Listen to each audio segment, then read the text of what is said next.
The term handcrafted gets thrown around a lot these days. It's become a movement, a trend, that can obscure the passionate folks who actually make amazing things by hand. Their remarkable stories need to be told, and I'm going to find them. I'm Anthony Bourdain, and this is Raw Craft.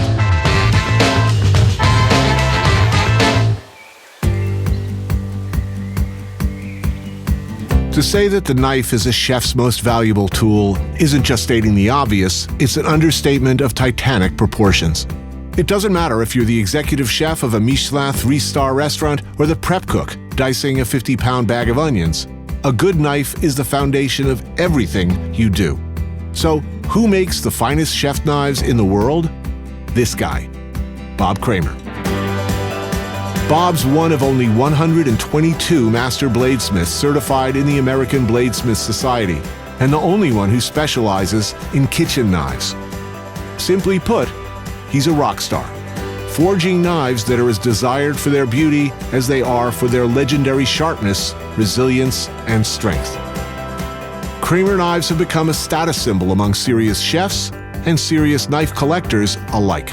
They're knives that demand excellence of their owners, and more importantly, excellence from their creator. I paid Bob a visit at his workshop in beautiful Olympia, Washington. How does one make the most awesome knife in the world? Today I'm incorporating meteorites into my material. This is probably man's first encounter with a solid chunk of iron. That's a meteorite. Wow. That's a starstone. The first thing Bob does is forge his own steel. In this case, from melted meteorite. Next, it's a matter of layers.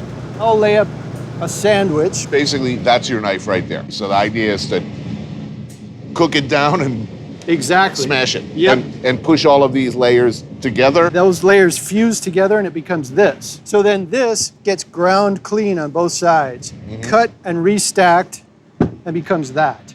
And then cut a knife out. So it's literally a whole bunch of these become this, Correct.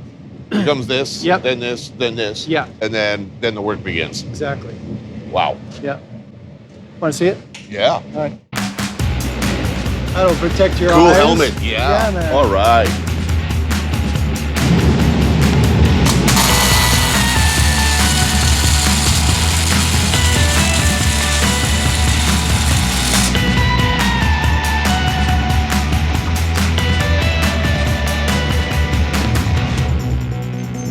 Woohoo! Wow. How long would it take for me to make a pizza in there? About a half a second, maybe. Sweet. Yeah. This is just like cooking. It's time, temperature, and technique. Right. You need good material to start with and the proper heat treatment. Just like you can ruin a steak by overcooking it. Could be a great steak to begin with, but you could really mess it up by improper technique. Okay, here we go.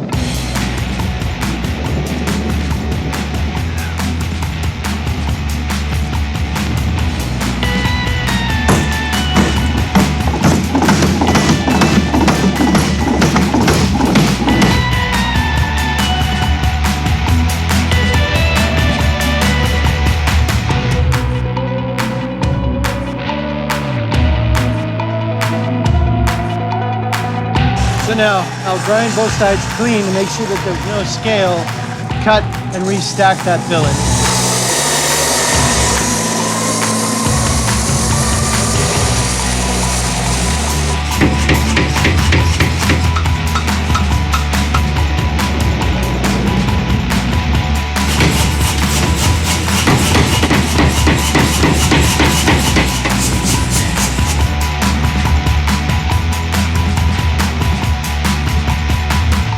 All this gets cut away. The fat.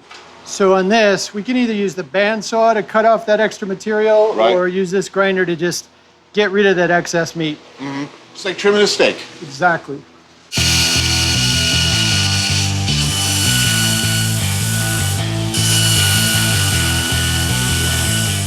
So next, now that I've got the blank cut out, I need to grind these tapers and this taper, and that's all done by eye.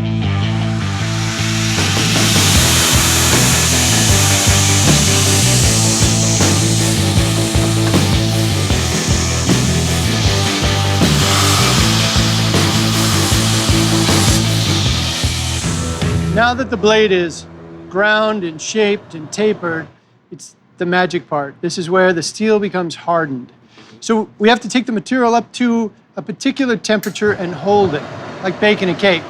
Only the temperature is 1500 degrees Fahrenheit. This is molten salt. So this is sort of a high-tech, high-temperature sous-vide. Right. It's an immersion, I was just right? thinking of that. Let me set it in here. So there's carbon in steel. Steel is iron with 1% carbon. There's something very interesting that happens when the carbon dissolves and goes into solution. Not only that, it changes color. Right. There's a shadow that moves through the steel. So this is what the samurai guys were looking for. These guys would fast beforehand. They'd pick an auspicious day, which is probably a moonless night. So it'd be really dark in the shop. So with this, I'm gonna pull it out and you'll see it's all orange, and then you'll see a shadow move through the blade. That's the steel transforming.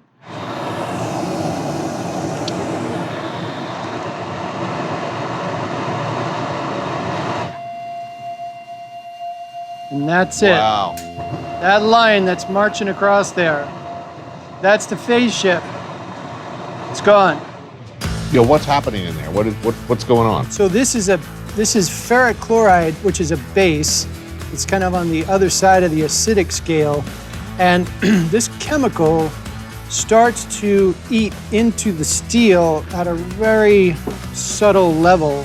So, you know, some layers get eaten away faster than others. You know, somebody stabbed you to death with that knife, and that would be wrong, I hasten to say. Sure. That knife's so beautiful, you couldn't help but say, wow, that's a really amazing looking knife. That's gorgeous.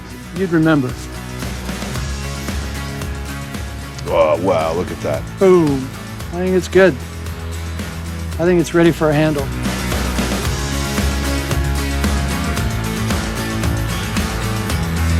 And now I just need to shape and make this comfortable. And presumably I want it to fit into my massive, Exactly. yet incredibly sensitive paw. Exactly.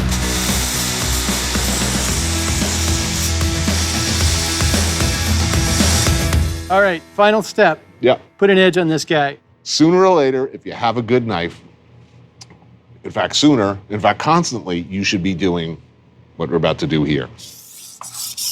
And I'm trying to use the full surface of the stone. And the purpose, this is the most crucial stone. This first stone sets up the edge. This is the foundational stone. So if you watch how this cuts, it doesn't want to push cut. It's because we haven't stropped the edge. It'll slide cut easily. Right?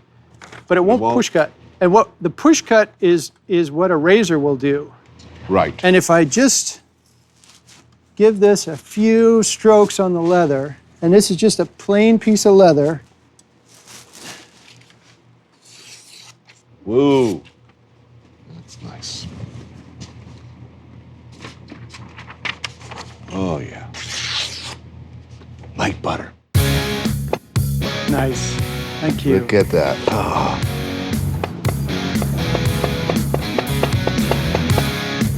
Oh, man, that's fun.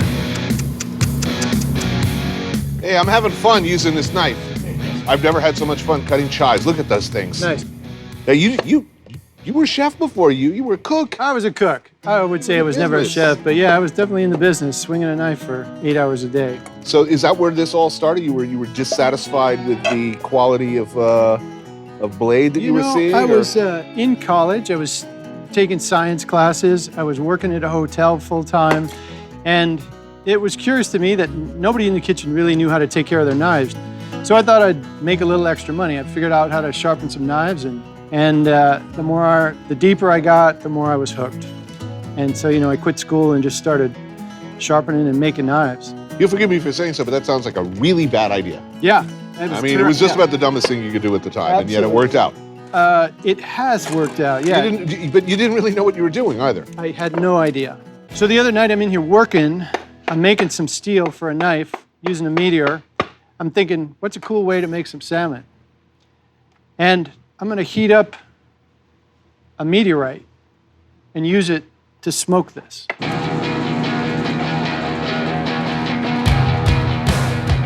Induction coil. All right. Chunk of stardust. piece of cherry wood.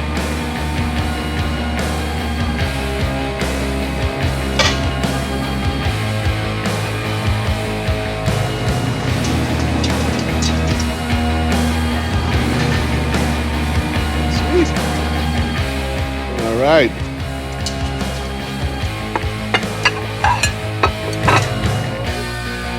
Hello? Smoky scrumptiousness, I smell. All right. I believe you can pour the beverages now. All right. Yay! So you got to tell me, what do you think?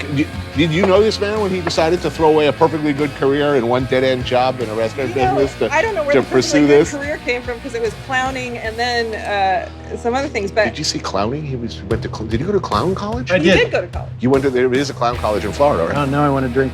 So when I was making food, I might spend 2 or 3 days making a sauce, prepping a stock, stuffing a turkey or something. Everybody sits down. 45 minutes later, it's gone. Hopefully we have a great memory. This knife could get used every day to make a meal that maybe that makes a memory. So this is like a magnifying glass. Goes on through whoever's using it. If you're using it and you make a bunch of meals, that sort of transcends out. I like that feeling. I think that's cool. Just the passion and sticking to it no matter what someone else says. Bob Kramer is clearly out of his mind.